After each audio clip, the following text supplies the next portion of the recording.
Hasbingöl'deydim. Star Diyarbakır önümüzdeydi. Ondan sonra bir gaz kokusu geldi. Arabanın içine kadar gaz sızdı. Şoför kaptanımız o esnada durdu. Yolcular hepsini aşağı indirdik. Şoförler öksürene tabii biz de aşağıya doğru geriye doğru kaçmaya çalıştık. Yani bir 20 metre gitmedik.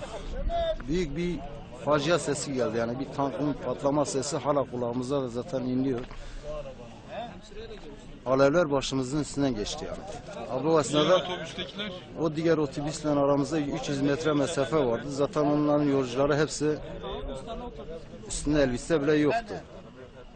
Ben de o esnada 1.90 kendimi yere siper olarak attığım yerde uzandım. Alev üstümüzden geçti. Yanımızda koşanlar alevle beraber gittiler. Sırtlarında hep arkalarına yüzüne alev oldular. İçinde işte o kadar yolcu içinde bir Allah'a şükür çoluk çocuğumuza Cenab-ı Allah bizi bağışladı yani. Geçmiş olsun. Sağ olasın.